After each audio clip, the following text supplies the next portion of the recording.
Sir ఇప్పుడు ఈ chicken గున్యాకి, heart అటాక్‌కి సంబంధం ఉందా? అన్ని వైరస్‌కి సంబంధం. ఎలా? వైరస్ ఒక్కసారి మీ బాడీలో ఎంటర్ అయితే హ్మ్. లక్షల కోట్ల వైరస్ ఫార్మ్ అవుతుంది. కోట్లలో ఫార్మ్ అవుతుంది. ఆ వైరస్ ఎక్కడ పోదని గాదు, అన్ని చోట్ల పోతుంది.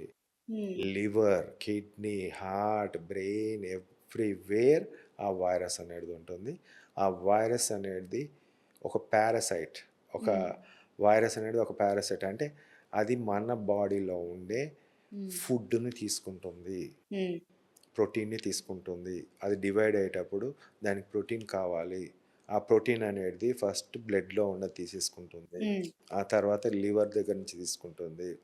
ఆ తర్వాత మజిల్స్, మజిల్స్ అందుకోసం మన కాళ్ళ నొప్పులు ఇవన్నీ గూడా వీక్‌నెస్ ఇవంతా కూడా రావడానికి కారణం అది. హ్మ్. తినేస్తది. హ్మ్. It takes away the protein.